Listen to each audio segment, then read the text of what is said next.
Hello everyone, कैसे हो सारे के सारे। तो भैया बोर्ड एग्जाम आ चुका है। अब देखो भैया, केमिस्ट्री पे फोकस करना है भैया। चैप्टर 1 स्टार्ट करवा रहा हूं। मोस्ट इंपॉर्टेंट क्वेश्चन, क्वेश्चन मत बोलो, कंसेप्ट बोलो। अगर आपको कुछ भी नहीं आता है, आज यहां से आप 25 कंसेप्ट सीख के जाओगे। कंसेप्ट भी करेंगे, क्वेश्चन भी करेंगे। वैसे मैंने इसका वन शॉट वीडियो अभी डाला है 2 घंटे का। अगर आपको वन शॉट करना है तो पहले क्वेश्चन कर लीजिए, फिर आप वन शॉट भी अच्छे से कर लीजिएगा। क्लियर है ना? तो आओ एक एक करके क्वेश्चंस को करते हैं। वेरी वेरी इंपॉर्टेंट क्वेश्चन सब करवाने वाला हूं। देखो पहला क्वेश्चन आपके स्क्रीन पे है। क्या बोला? देखो, बोला है in case of association. Association का मतलब होता है जुड़ना।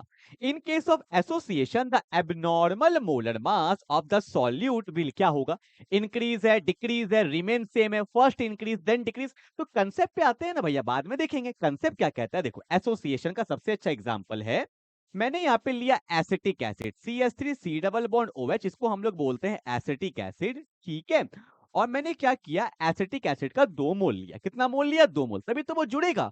और एसिटिक एसिड का जब ये 2 मोल लेते हैं तो ये आपस में जुड़ जाता है। इसको बोलते हैं डाइमराइजेशन। डाई का मतलब 2, मर का मतलब यूनिट। 2 यूनिट आपस में जुड़ जाएगा तो क्या होगा? देखो कैसे जुड़ता है।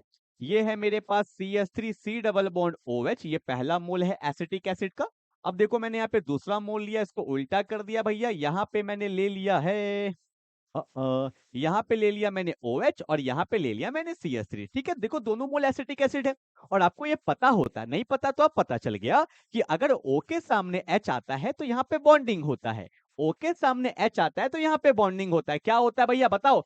एकदम काम डाउन होके पढ़ते चलो भैया। इसको कौन सा बॉन्डिंग बोलते हैं? H bonding. तो पहले 2 मोल था, अब ये कंबाइन होके 1 मोल बन गया। तो बताओ मोलर मास क्या हो गया होगा? इंक्रीज या डिक्रीज? ऑब्वियस सी बात है, कंबाइन हो गया। 2 लोग कंबाइन हो गए तो मास तो बढ़ जाएगा ना। तो in case of association the abnormal molar mass जो होता है वो क्या कर जाता है? इंक्रीज कर जाता है। ठीक है, पर एक बात मैं आपको और यहाँ पे बता देता हूँ। एक टॉपिक आता है want of factor, I think हम लोग आगे पढ़ेंगे भी। पर आगे का वेट क्यों करना भैया, जो सीख रहे हैं यही सीखेंगे ना।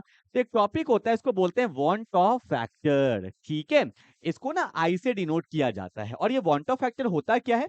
वॉन्ट ऑफ फैक्टर होता है final moles by initial moles. ठीक है, final moles by initial moles. तो जब यहाँ पे एसोसिएशन हुआ तो क्या हुआ? पहले तो यहाँ पे 2 मोल था और फाइनल में बाद में कितना मोल बना? 1 मोल। अगर मैं इसका वॉन्ट ऑफ फैक्टर निकालूं तो यहाँ पे फाइनल है मेरा 1 मोल, इनिशियल है 2 मोल, तो वैल्यू आ गया 0.5, जो कि लेस देन क्या है? 1 है। तो अगर वॉन्ट ऑफ फैक्टर भी पूछ लेता तो आपको यहाँ पता होना चाहिए कि in case of association want of factor का वैल्यू हमेशा 1 से क्या आता है? कम आता है। क्लियर है ना? तो बता दिया थोड़ा सा, क्लियर है ना? और डिसोसिएशन आएगा तब का तब देखेंगे। दो मिलता जुलता टॉपिक है, करते हुए चलेंगे। ठीक है, ये सब लिख लेना। ठीक है, चलो भैया आगे बढ़े। अगले क्वेश्चन पे क्या बोला? देखो बोला है द इंक्रीज इन टेम्परेचर, देखो पढ़ो अच्छे से, पढ़ो क्वेश्चन को। The increase in temperature of an aqueous solution will result in molarity to increase, molarity to decrease, mole fraction to increase, mass percentage to increase. ये अभी हमने जस्ट पढ़ाया है वन शॉट पे। देखो वन शॉट भी अच्छे से कर लेना, बता रहा हूं। देखो आपको एक बात पता होना चाहिए कि मोलैरिटी जो होता है ना, ये टेम्परेचर डिपेंडेंट होता है। मोलैरिटी क्या होता है?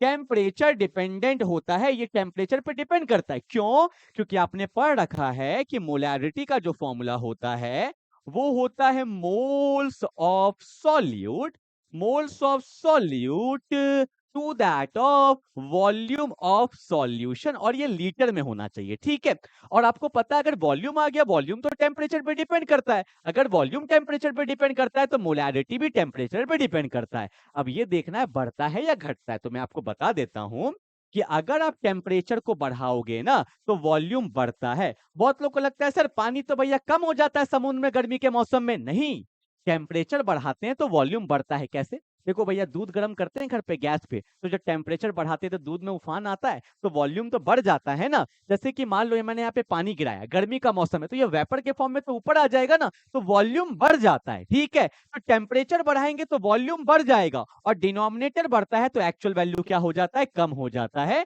तो मोलैरिटी क्या हो जाएगा? डिक्रीज। 1/2 1/5, डिनोमिनेटर बढ़ता है तो एक्चुअल वैल्यू कम हो जाता है। क्लियर है?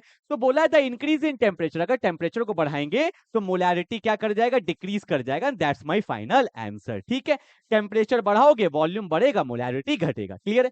फटाफट से आगे चलते हैं। क्वेश्चन नंबर 3 क्या बोला? देखो बोला है कि एक अननोन गैस एक्स है, is dissolved in water eight 2.4 bar pressure. ठीक है, देखो कोई भी क्वेश्चन करना है, अच्छे से करना। अभी एक दो एमसीक्यू है, उसके बाद सब्जेक्टिव भी करेंगे अच्छे से, ठीक है। बोला एक unknown gas x is dissolve in water at 2.5 bar pressure and has mole fraction 0.04 in solution, ठीक है भैया।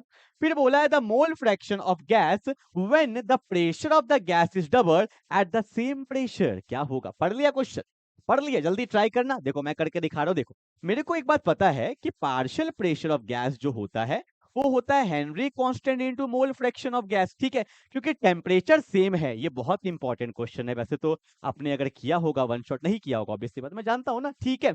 एक बात मैं आपको बता देता हूं, बहुत इंपॉर्टेंट है। हेनरीज लॉ से भी कर सकते हैं इसको। देखो आपको पता होना चाहिए कि जब टेम्परेचर बढ़ता है ना तो हेनरी कांस्टेंट भी बढ़ता है। बहुत इंपॉर्टेंट बात मैंने आपको बता दिया। ये एक ऐसा कांस्टेंट है जो टेम्परेचर पे डिपेंड करता है। मैंने देखा यहाँ पे ना टेम्परेचर क्या है मेरा सेम है, तो हेनरी कांस्टेंट पे कोई इंपैक्ट नहीं पड़ेगा, ठीक है ना। क्योंकि अगर टेम्परेचर बढ़ाते तो हेनरी कांस्टेंट भी बढ़ जाता, तब हम लोग ऐसे क्वेश्चन नहीं कर पाते, ठीक है। अब देखो मैं बोल सकता हूं कि हेनरी कांस्टेंट जो होगा वो होगा partial pressure of gas by mole fraction of gas. Temperature same है तो हेनरी कांस्टेंट में कोई इंपैक्ट नहीं पड़ेगा, ठीक है। फिर से पढ़ा रहा हूं।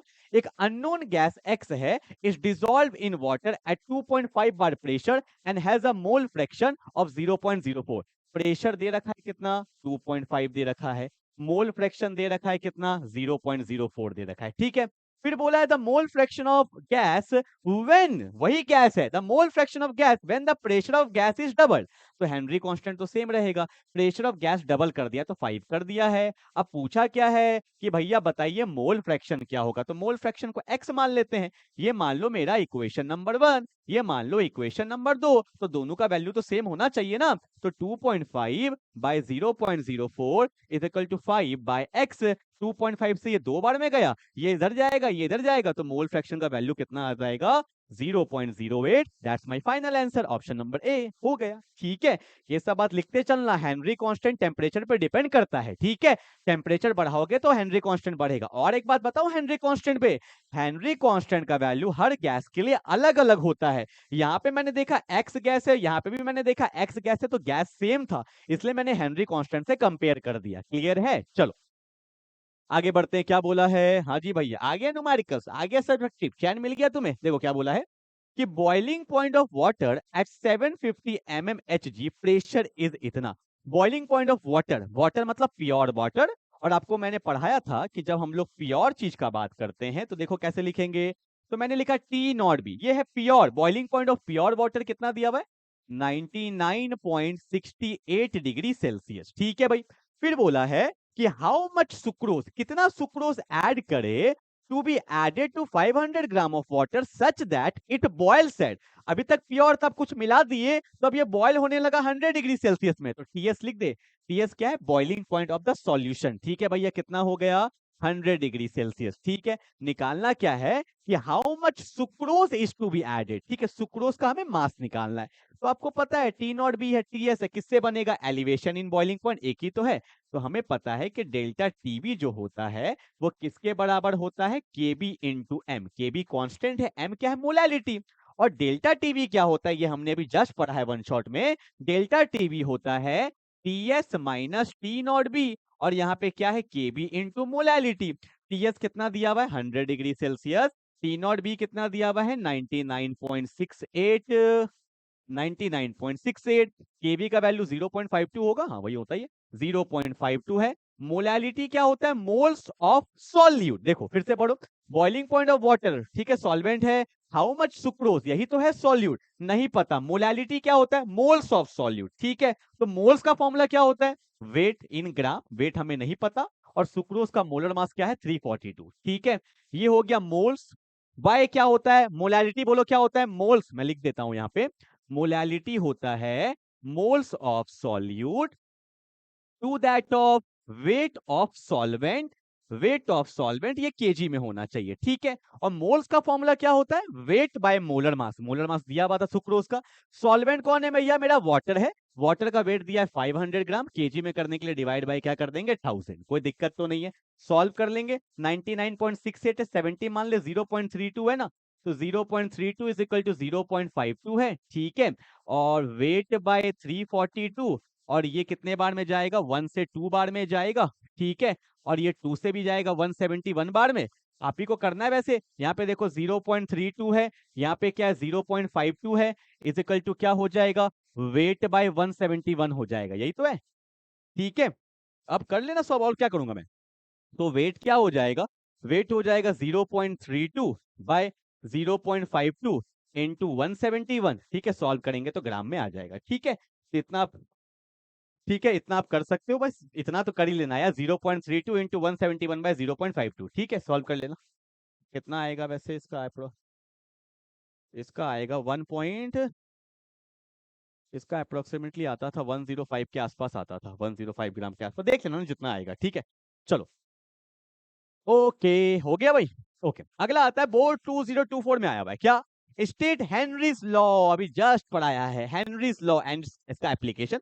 हल्का बता ही दूं क्या, आप बोलोगे सर क्या ही वन शॉट कर रहे, हल्का समझा देता हूँ बस। ठीक है, देखो क्या होता है हेनरीज लॉ में, देखो ये मेरा पिस्टन है, फटाफट से, ये पिस्टन है और यहाँ पे ना मैंने कोई लिक्विड ले लिया, जैसे कोल्ड ड्रिंक का बोतल में होता है ना। ठीक है, ये एक मेरे पास यहाँ पे पिस्टन है और यहाँ पे कोई एक लिक्विड है, तो मैंने बोला लिक्विड ये ए है और इसके ऊपर कोई भी गैस है, कोई दूसरा गैस है, जैसे कोल्ड ड्रिंक का बोतल में CO2 गैस होता है ना, तो यहाँ पे कोई भी गैस है, ये मान लेते हैं गैस बी। ठीक है, और मैंने क्या किया, इस पे प्रेशर लगाया, गैस पे प्रेशर लगता है तो उसको हम लोग क्या बोलते हैं, पार्शियल प्रेशर। ठीक है, तो अकॉर्डिंग टू हेनरीज लॉ क्या होता है कि जैसे जैसे हम लोग प्रेशर को इंक्रीज करेंगे, कौन सा pressure, partial pressure, as we increases the partial pressure of the gas, gas पे लग रहा है ना pressure, as we increases the partial pressure of the gas, क्या होगा, गैस किस में जाने लगेगा, लिक्विड में, गैस का सॉलिबिलिटी लिक्विड में क्या हो जाएगा, इंक्रीज हो जाएगा। तो बोलेंगे as we increases the partial pressure of the gas,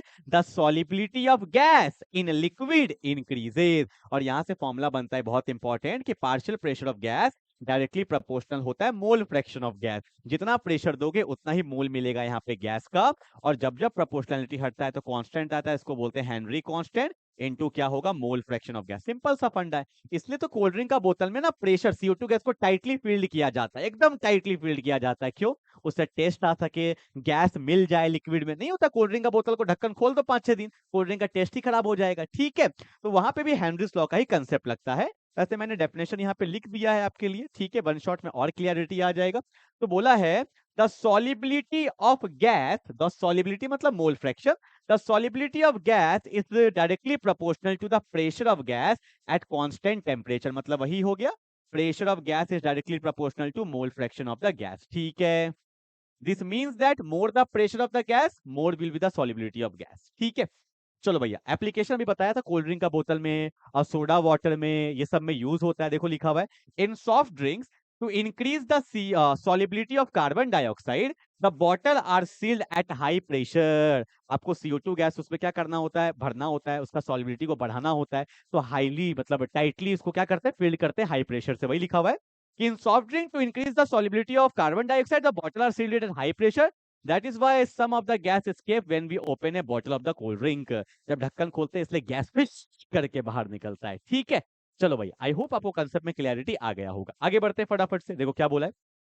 which of the following is a pair will form an ideal solution। Ideal solutions के एग्जांपल अपने को पता होना चाहिए, लाइक क्लोरोबेंजीन, ब्रोमोबेंजीन, यहाँ पे देखो फटाफट से एनहेक्सेन, एनहेप्टेन, ये सब मेरा आइडियल सॉल्यूशन होता है। आइडियल सॉल्यूशन किसको बोलते हैं, जो रॉल्स लॉ को फॉलो करता है, एकदम दिमाग में रखिएगा। आइडियल सॉल्यूशन किसको बोलते हैं, जो रॉल्स लॉ को फॉलो करता है। ठीक है, चलो आगे बढ़ते हैं, क्या बोला है, the vapor pressure of pure liquid X and Y are इतना and इतना, if equal moles of X and Y are mixed to form an ideal solution, calculate the vapor pressure of the solution। Board में आया, बहुत simple question था, ये सब question आप तो आराम से कर सकते हो, फिर भी देखो करवा देता हूं। बोला है the vapor pressure of pure liquid X and Y, तो X है तो मैं बोलूंगा P नॉट X, जब भी कोई प्योर होता है तो नॉट लगाते हैं। ठीक है, तो P नॉट X का वैल्यू कितना दिया हुआ है, 120 mmHg दिया हुआ है, और y है तो इसको बोलेंगे P नॉट y, तो P नॉट y का दिया हुआ है 160 mmHg दिया हुआ है। ठीक है भाई, चलो आगे बढ़े।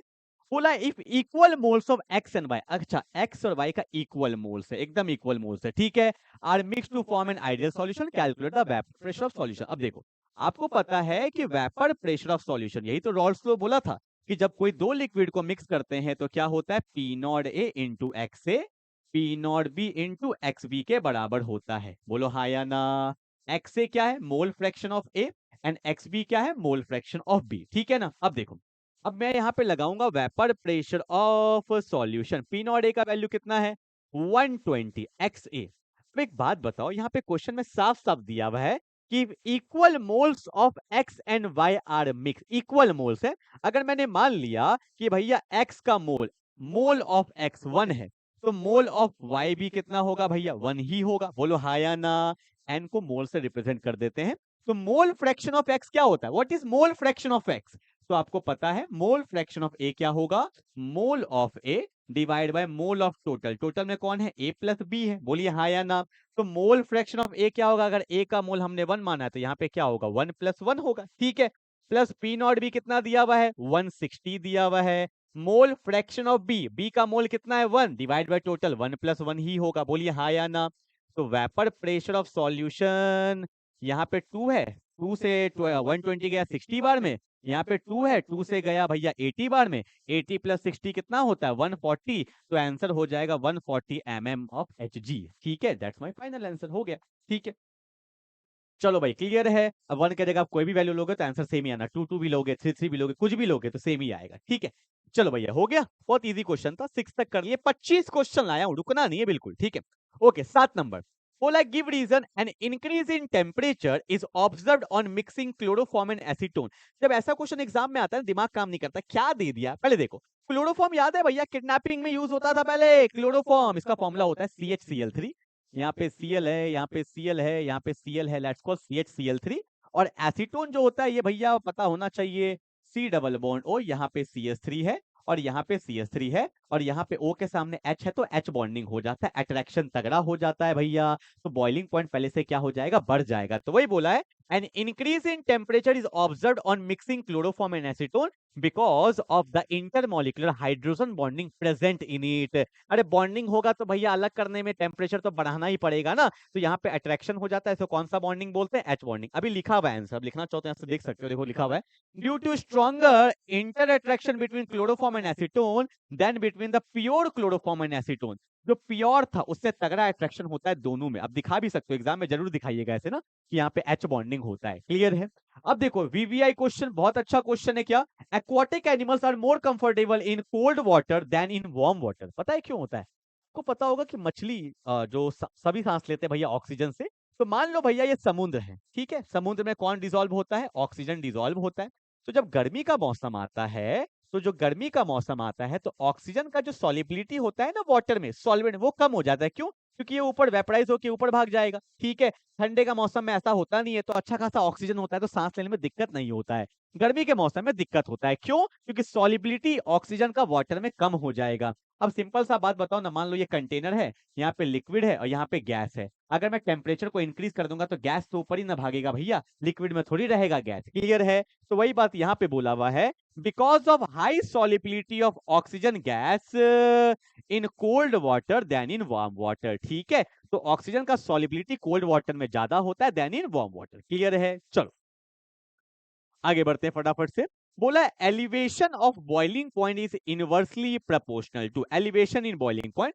आपको पता है डेल्टा टीवी जो होता है ना, वो होता है केबी इंटू एम होता है, ठीक है। तो हाँ इनवर्सली प्रोपोर्शनल बोला है। और एक बार, डेल्टा टीवी जो होता है वो होता है केबी, और मोलालिटी क्या होता है, moles of solute by weight of solvent, weight of solvent in KG. मैं आपको एक एक चीज तोड़ के बता रहा हूँ, और डायरेक्टली भी आंसर लिख सकता हूं पर आप सीख नहीं पाओगे, ठीक है। और एक चीज देखो, इनवर्सली प्रोपोर्शनल में मोलर एलिवेशन कांस्टेंट, ये तो डायरेक्टली प्रोपोर्शनल नहीं होगा, मोलैलिटी भी डायरेक्टली प्रोपोर्शनल नहीं होगा, मोलर मास ऑफ सॉल्यूट, देखो यही आंसर होगा।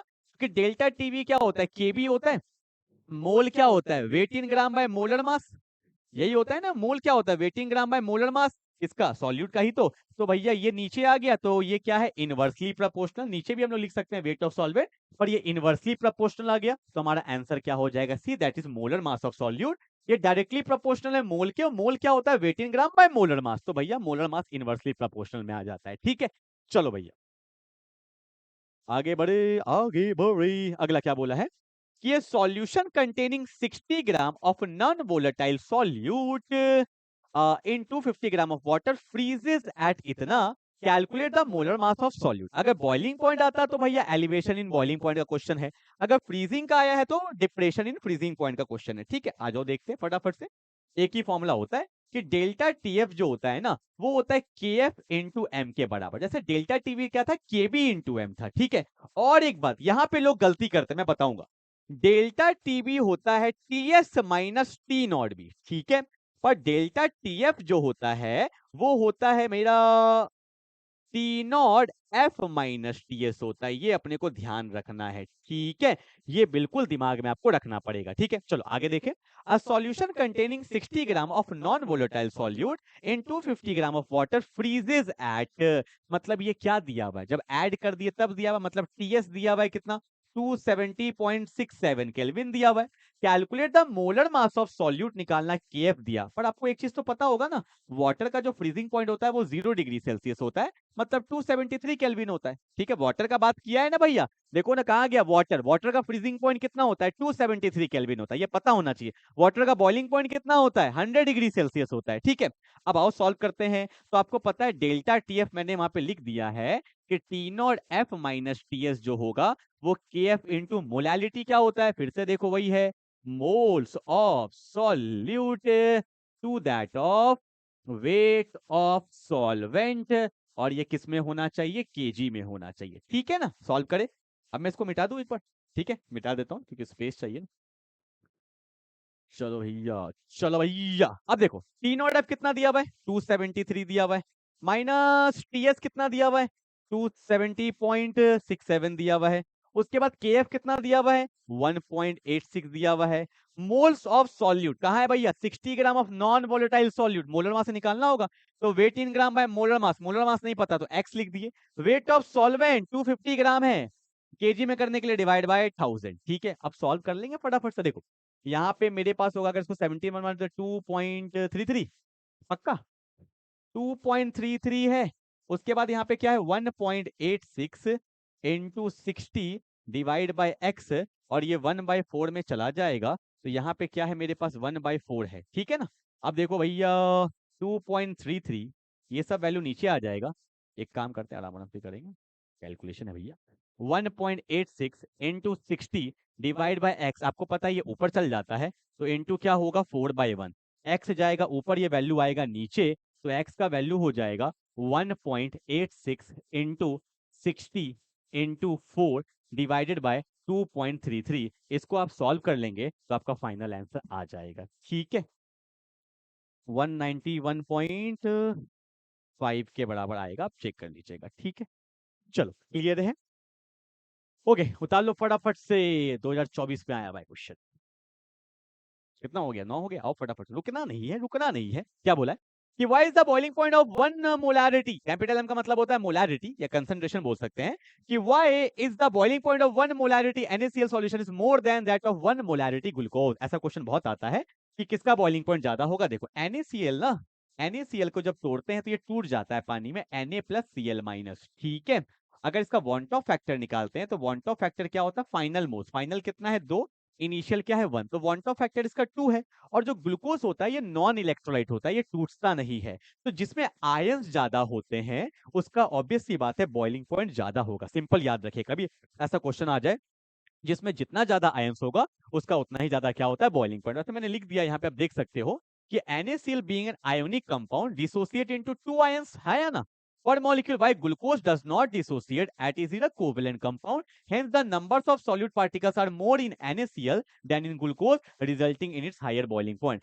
जिसमें जितना ज्यादा आयंस होंगे उसका उतना ही ज्यादा क्या होगा, बॉइलिंग पॉइंट होगा। ठीक है, चलो अगला क्वेश्चन क्या बोला है यहाँ पे, देखो भैया इस टाइप के क्वेश्चन 2023 में बहुत अच्छा क्वेश्चन है। कभी भी क्वेश्चन आ जाए परसेंटेज में, लिखा हो ना वेपर प्रेशर 90%, 80%, 70%, समझ लीजिए डायरेक्टली क्वेश्चन बनाइएगा RLBP से, डायरेक्टली क्वेश्चन बनाइएगा RLBP से। और RLBP क्या कहता है कि P0A मतलब vapour pressure of the pure solvent, minus क्या होगा यहाँ पे, P0A XA होगा। ठीक है, डिवाइडेड बाय P0A, ये हमेशा XB के बराबर होता है। यही मेरा फॉर्मूला होता है जिससे आप डायरेक्टली क्वेश्चन कर सकते हैं। ठीक है ना, आइए सॉल्व करके बताते हैं। कभी भी ऐसा क्वेश्चन आ जाए, बोला है कि नॉन वोलेटाइल सॉल्यूट X, उसका मोलर मास दिया हुआ है when dissolved in 78 gram of benzene reduces its vapor pressure to 90%। पहले वेपर कितना होगा 100% प्योर था, तब खचाखच प्रेशर आ रहा है, कुछ मिलाए तो वेपर क्या हो जाता है, कम हो जाता है। जैसे मैगी बनाते हैं, पानी कहता है पूरा वेपर आता है, मैगी मिलाते हैं, कुछ मिलाते हैं तो वेपर क्या हो जाता है, कम हो जाता है। तो मैंने बोला कि पहले वेपर 100% था, प्योर है तो 100 था ना, तो मान लेते हैं 100% मतलब 100 मान लिया, 100 पी नॉट मान लिया, ठीक है। तो ये पी नॉट एक्स से क्या होता है, ये होता है vapour pressure of the solution. पर आप बोलोगे सर वो तो P not A x A plus P naught B x भी होता है, बिल्कुल ठीक बोल रहे हो तुम, पर ये तो नॉन वोलेटाइल सॉल्यूट है ना, ये था वेपर प्रेशर ऑफ सॉल्यूशन। तो पी नॉट ए एक्स ए अगर तुम पढ़ते तो दिक्कत नहीं आता, फिर भी मैं बता देता हूँ, पी नॉट भी जीरो हो जाएगा ना, क्योंकि बी जो मेरा सॉल्यूट होता है उसका वेपर बनेगा ही नहीं, नॉन वोलेटाइल है। तो यहाँ पे सिर्फ कौन बचता है, पी नॉट ए एक्स ए बचता है। ये फॉर्मूला बिल्कुल दिमाग में होना चाहिए, ठीक है। तो जब कुछ मिलाते हैं, ये सॉल्यूशन है, जब कुछ मिलाते हैं तो वेपर कहां तक घट गया, 90 तक घट गया, मतलब 100 से 90। तो यहाँ पे हो गया 90 पी नॉट डिवाइड बाय फिर कितना है भैया 100 पी नॉट है, और एक्सपी क्या होता है, मोल फ्रैक्शन ऑफ सॉल्यूट, ठीक है। ये वाला जो कंसेप्ट मैंने पढ़ाया है आरएलबीपी में, देखिएगा वन शॉट में, कि ए तो हम लोग मान लेते हैं लिक्विड को और बी मान लेते हैं सॉल्यूट को, ठीक है ना, ओके। तो सॉल्यूट का मोल फ्रैक्शन क्या होगा, क्या लिखेंगे, N B by N A plus N B, ठीक है। बी मेरा यहाँ पे सॉल्यूट है, क्लियर है ना। तो 100 माइनस 90 10, 10 बाय 100 तो कितना होगा, देखो ना, अगर मैं लिखूं तो यहाँ पे होगा 10 P not by 100 P not, P not से पी नॉट 10 से 10, मतलब इधर 1/10 बचेगा, बोलिए हाँ या ना। और स्पेस नहीं है, कहाँ कर दो, यहाँ कर दो, तो यहाँ बचा 1/10 mole fraction of mole of B. Mole of B क्या होता है, weight in gram by molar mass, और नॉन वोलेटाइल सॉल्यूट यही है, सॉल्यूट ही कोई बी बोलते हैं। नहीं पता, वेट नहीं पता, तो वेट का वेट लिखेंगे, मोलर मास कितना है 50, फिर यहाँ पे वेट आएगा बाय 50 प्लस कहाँ गया, बेंजीन का मोलर मास 78 होता है, क्योंकि इसका फॉर्मूला होता है C6H से, तो weight in gram by molar mass, तो 78/78। इसको सॉल्व कर लोगे, नहीं कर पाओगे, मुझे पता है। अब देखो सॉल्व करते हैं, देखो 1/10 है तो क्या बचेगा, वेट बाय 50 है, यहाँ भी क्या है, वेट बाई 50 है, 78/78 क्या होता है, 1 होता है। और 1 को देखो 78/78 1 है, पर 1 को मैं ऐसा लिख सकता हूँ 50/50, बात तो वही है ना। क्यों लिखा, क्योंकि भैया एलसीएम लेंगे तो ये वैल्यू कट जाएगा ना। अगर मैं इसको थोड़ा सा ऊपर करता हूँ तो मेरे को स्पेस मिल जाएगा, ठीक है। तो देखो मैं ऐसा बोल सकता हूँ कि 1/10 तो वेट बाय 50, और अगर एलसीएम लेंगे तो नीचे 50 आएगा, और यहाँ भी आएगा वेट प्लस 50, ठीक है। 50 से 50 चल जाएगा, ये ऊपर चल जाएगा। यहाँ मैं सॉल्व कर रहा हूँ, देखो तो ये देखो ये नहीं कट गया, ये ऊपर जाएगा, ये इधर जाएगा, तो WT plus 50 is equal to 10 WT, इधर जाएगा तो होगा 9 WT इज इक्वल टू 50। तो WT जो होगा वो होगा 50/9, इसको सॉल्व कर लेंगे तो अप्रोक्सीमेटली 5.5 ग्राम के आसपास आ जाएगा, and that's my final answer, ठीक है। तो क्वेश्चन कुछ है थोड़ी, आरएलबीपी से क्वेश्चन करेंगे, कोई भी परसेंटेज वाला आ जाए, एक एनसीईआरटी में भी ऐसा क्वेश्चन दिया हुआ है, ठीक है। तो P not A minus P not A x A by P not ए किसके बराबर होता है, एक्स बी के बराबर होता है, ये आरएलबीपी का क्वेश्चन है, ठीक है। चलो अच्छा ये हो गया है, आगे बढ़ते हैं फटाफट से। वांट ऑफ फैक्टर, देखो भैया पानी तो पानी में रहेगा, वो थोड़ी टूटेगा। तो ये जो सोडियम सल्फेट है ये कितने आयंस में टूट जाएगा, जितने आयंस में, जैसे पहले क्या था Na2SO4.10H2, ठीक है।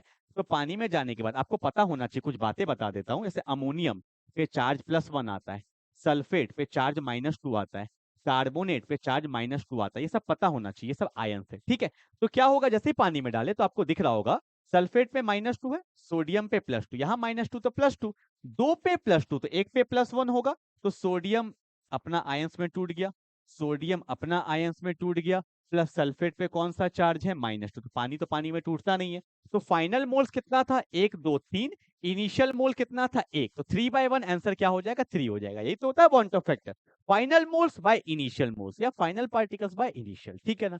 चलो आगे बढ़ते हैं।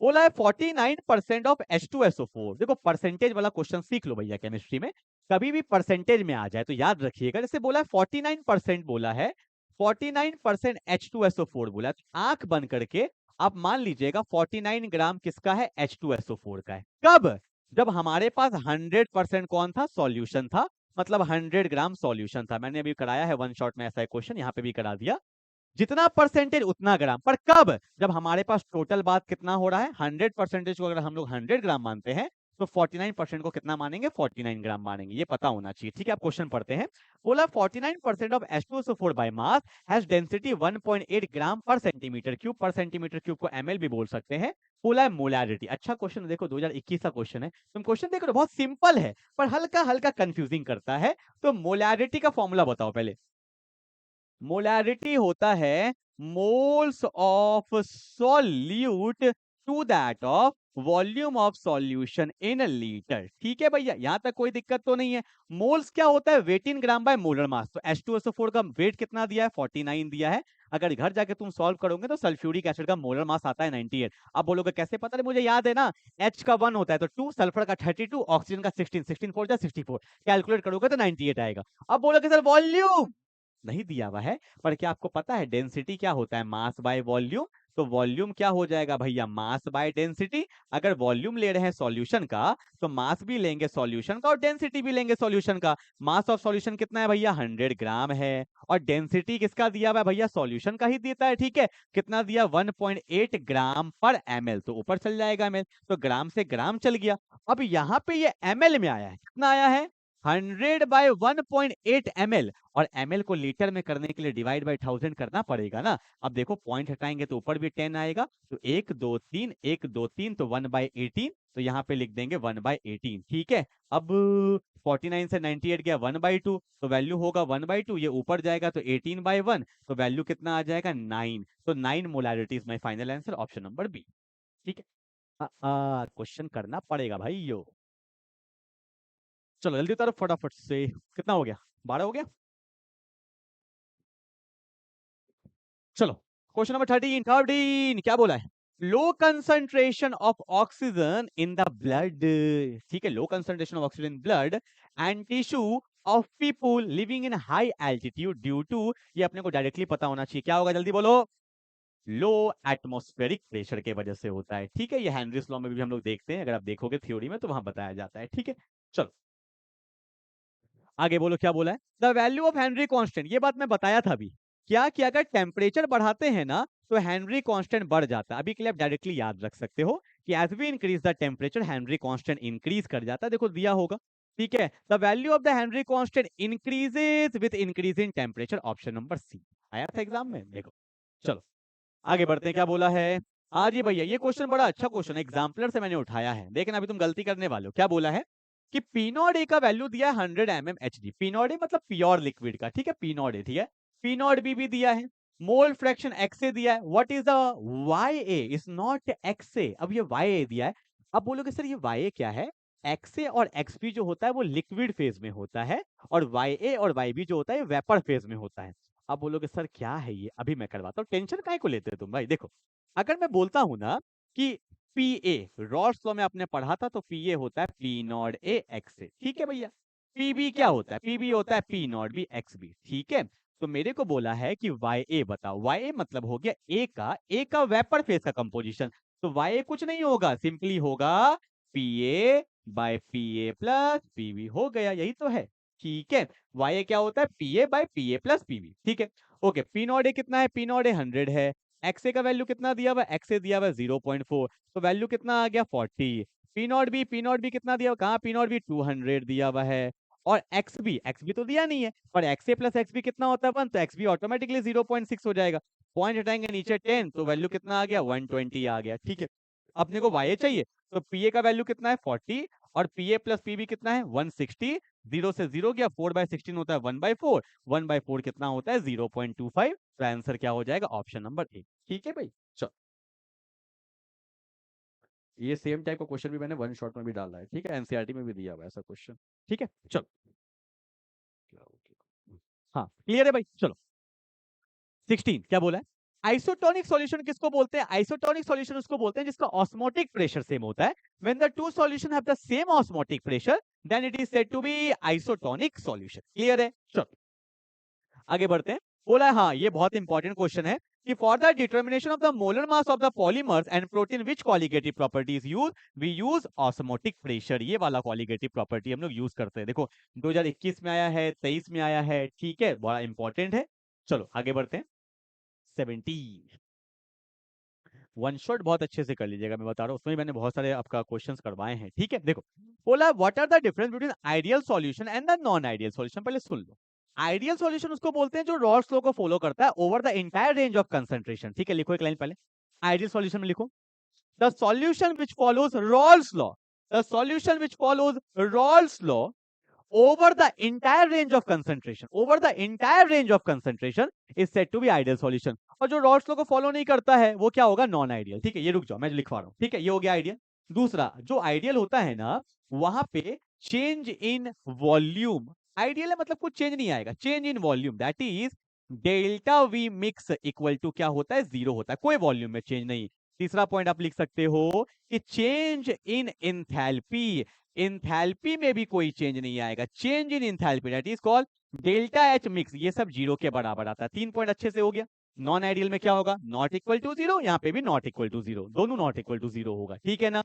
और एक बात लिखा हुआ है कि यहाँ पे solute solvent interaction are identical to the solute solute and solvent solvent interaction. गोली मारो ना, मैं 3 पॉइंट हो गया ना, एग्जाम में 3 पॉइंट लिखना होता है ना। आइडियल मतलब रॉल्स लॉ को फॉलो करेगा, चेंज इन एंथैल्पी जीरो होगा, चेंज इन वॉल्यूम भी जीरो होगा, और यहाँ पे फॉलो नहीं करेगा, change in enthalpy not equal to zero, change in volume not equal to zero, काम खत्म हो गया, बस काय को टेंशन लेना इतना। चलो आगे, डिफाइन कॉलिगेटिव प्रॉपर्टी। मैं तो बोल रहा हूँ भैया, अगर आपको कॉलिगेटिव प्रॉपर्टी नहीं पता है तो मेरा एक तो वन शॉट में भी सुन लो, और अगर सर्च करोगे ना कॉलिगेटिव प्रॉपर्टी बेंजीन क्लासेस, तो वहां पर भी कॉलिगेटिव प्रॉपर्टी, सिर्फ मैंने कॉलिगेटिव प्रॉपर्टी भी पढ़ा दिया है, इसको छोड़ के जाओगे, आज तो मेरा बात रिकॉर्ड कर लो, गारंटी है एक क्वेश्चन कम से कम, अरे कम से कम आएगा ही आएगा, मैं बोल रहा हूँ, सुन लेना बात। ठीक है, पहले बताओ कॉलिगेटिव प्रॉपर्टी होता है क्या, वैसे उसके 4 टाइप्स वो इंपॉर्टेंट है। कॉलिगेटिव प्रॉपर्टी क्या होता है, देखो क्लास है, क्लास में क्या होते हैं भैया, स्टूडेंट्स होते हैं, जितना ज्यादा स्टूडेंट्स होगा उतना मेरे को पैसा आएगा, उतना फायदा है, बोलो हाँ या ना। आपका नेचर अच्छा है खराब है मेरे को कोई मतलब, 1 घंटा के लिए अरे पढ़ो और जाओ, हाँ या ना। तो सॉल्यूशन का ऐसा property, the property of solution which depends on number of solute particle, number पे डिपेंड करता है। the property of the solution which depends on the number of solute particle, not on the nature of the solute particle, nature पे depend नहीं करता है, number पे depend करता है। आई थिंक यहाँ पे लिखा हुआ भी होगा, नहीं लिखा हुआ है, लिख लो फटाफट से। द प्रॉपर्टी ऑफ सॉल्यूशन, लिखो the property of solution which depends on the property of solution which depends on the number of solute particle, number of solute particle, not on the nature of solute particle, not on the nature of solute particle is said to be colligative property। ठीक है, exam में दिखा देना, 4 type का colligative property होता है, बोल देता हूं। पहला होता है ऑस्मोटिक प्रेशर, दूसरा होता है elevation of boiling point, elevation of boiling point, दूसरा होता है डिप्रेशन ऑफ फ्रीजिंग पॉइंट, और चौथा होता है relative lowering in vapour pressure. 4 colligative property होता है, बहुत अच्छे से पढ़ लीजिएगा। ठीक है, चलो आगे बढ़ते हैं। क्वेश्चन नंबर 20 क्या बोला है, पता है ये क्वेश्चन ना, अभी जो जो वन शॉट किए होंगे, ये अभी मैंने 1 घंटा पहले ही वन शॉट रिकॉर्ड किया, बस वन शॉट करके यहाँ पे आ रहा हूँ। ठीक है, ये क्वेश्चन अभी मैंने रिकॉर्ड किया था, तो आंसर हल्का सा एक जीरो का फर्क आ रहा था, तो मैंने न्यूमेरिकल्स में एक जीरो गलती से मेरे से छूट गया था। अभी देखना, आप देखोगे तो आपको याद आ गया होगा, अरे हाँ ये तो वही क्वेश्चन है, मैंने वापस ये क्वेश्चन ले लिया। देखो एक होता है ना, इसलिए बोलता हूँ सिली सा मिस्टेक, एक छोटा सा कैलकुलेशन गलती होता है। आंसर मेरा आ रहा था 300 के आसपास, ठीक है, मेरे को याद था आंसर 30 पॉइंट है, मैं खोज रहा हूँ कहीं दिख ही नहीं रहा, यहाँ पे देखा था कि मैं बाद में देखा कि एक जीरो यहाँ पे छूट गया। ठीक है, तो भैया मेरे से भी सिली मिस्टेक हो रहा है, तो आप भी ध्यान रखिएगा थोड़ा। ठीक है, क्वेश्चन क्या दिया ध्यान से देखो, वही क्वेश्चन है, calculate the osmotic pressure of the solution in pascal में निकालना है, exerted by a solution prepared by dissolving 1 gram of polymer of molar mass इतना इतना इतना इतना इतना इतना इतना इतना इतना। ठीक है, पहले को अपने को पता होना चाहिए कि भैया ऑस्मोटिक प्रेशर का फॉर्मूला होता है पाई इक्वल टू CRT। ठीक है ना, ओके। सी क्या होता है, कंसंट्रेशन मतलब मोलैरिटी, फॉर्मूला होता है moles of solute by volume of solution in litre. R gas constant होता है 0.0821 लेते हैं, टेम्परेचर को केल्विन में लेंगे, 37 डिग्री सेल्सियस है, 273 ऐड कर दोगे 310 हो जाएगा। पर ये जो आता है ये आता है एटीएम में, एटीएम को पास्कल में करने के लिए सिंपली 10 की पावर 5 से मल्टीप्लाई कर देते हैं, काम खत्म। ठीक है ना, मोल्स क्या होता है, weight in gram by molar mass, polymer का वेट 1 है, मोलर मास है 185000 है, वॉल्यूम इन लीटर 450 ml है, लीटर में करने के लिए डिवाइड बाय 1000 करेंगे, यहाँ पे 0.0821 है, यहाँ पे 310 है, और यहाँ पे 10 की पावर 5 है। ठीक है ना, अब देखो ध्यान से, एक जीरो से एक जीरो चला गया, बोलिए हाँ या ना। 5 9 जा 45, 5 2 जा 10, यहाँ पे 20 आ गया, और ये ऊपर चल जाएगा। ठीक है, देखो यहाँ पे तो क्या होगा, pi is equal to 1 by 185000, ये ऊपर चल जाएगा, तो यहाँ पे क्या होगा, 20/9 इंटू 0.0821 इंटू 310 इंटू 10 की पावर 5। ठीक है, अब इसको कैलकुलेशन करेंगे, बहुत लेंदी होगा पर हमें तो करना ही पड़ेगा ना। देखो 1 2 3, ठीक है, तो यहाँ पे अगर मैं 3 हटा दूंगा तो 10 की पावर 2 बचेगा। एक बार मैं फिर से लिख दूं, ये 20 था ना, देख तो मेरा आदत जो है ना बड़ा खराब है। ठीक है, हाँ, यहाँ पे क्या 20 है, 20 इंटू 0.0821 इंटू 310, यहाँ पे क्या है भैया 100 है, डिवाइड बाई क्या है 185.9 है। अब ये आप कैलकुलेशन कर लेना, 30.8 समथिंग आना चाहिए, इतना पास्कल में आएगा और आप आ जाएगा, कैलकुलेशन करोगे तो आ जाएगा। ठीक है, चलो आ रहा है ना कैमरा में, इतना साइड तो नहीं हुआ। ठीक है, चलो। हो वैसे गर्मी आ गया पता है, अब गर्मी लगता है वैसे।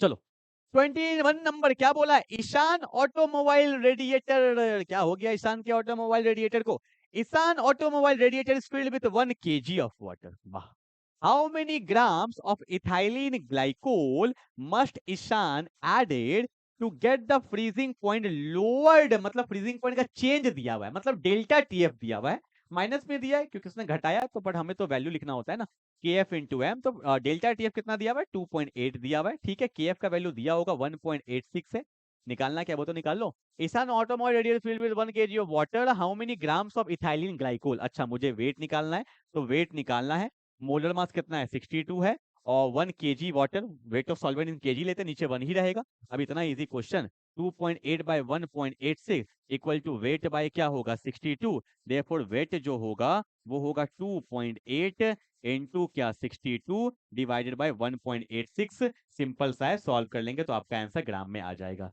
अभी। ठीक है, 90 के आसपास आएगा आई थिंक, 90 62 आपने देखना 93 के आसपास आएगा, देख लेना 93 के आसपास आएगा। ठीक है, क्योंकि मैंने सॉल्व किया था ना, 93 के आसपास आएगा। चलो भैया क्लियर है, सब काम मैं ही करा दूंगा तो आप क्या करोगे। ठीक है, चलो आगे बढ़ते हैं।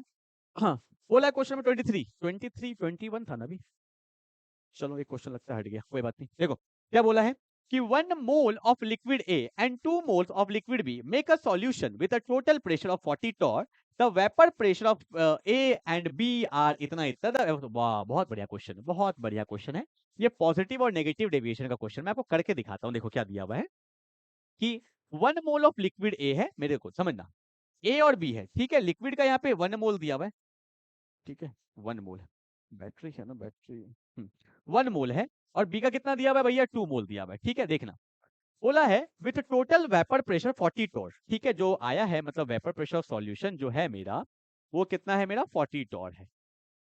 ठीक है, actual the vapour pressure of pure A का है 45 टॉर एंड प्योर बी का है 30 torr, the above solution is कैसे निकालेंगे। देखो आपको पता है according to the Raoult's law vapour pressure of solution होता है P not A into x A, तो पी नॉट ए है 45, एक्स ए क्या होगा mole of A by mole of total, 1 + 2 कितना हो जाएगा 3, बाय पी नॉट बी कितना है 30 by mole fraction of total, तो कितना हो जाएगा 2/3। ठीक है ना, एक का मोल डिवाइड बाय टोटल का मोल, तो यहां से आ गया 15 और यहां से आ गया 10 20 35। ठीक है, आइडियल जो आइडियल प्रेशर है वो है मेरा 35, कितना है 35, और जो एक्चुअल आ रहा है वो आ रहा है 40, जो एक्चुअल है वो है 40 और हमारा कितना आ रहा है 35। ठीक है, अब देखो यहाँ पे हुआ क्या, जो एक्चुअल है वो क्या है ज्यादा है, जो हमने निकाला वो कम है, जो एक्चुअल है वो ज्यादा है, तो आंसर क्या हो जाएगा सोर्स पॉजिटिव डेविएशन। एक बात हमेशा याद रखिएगा कि अगर एक्चुअल का वैल्यू जो दिया हुआ है वो ज्यादा आ जाता है आइडियल से, जो हमने मान लो निकाला है, ठीक है, ये तो आइडियल सॉल्यूशन के हिसाब से निकाला था,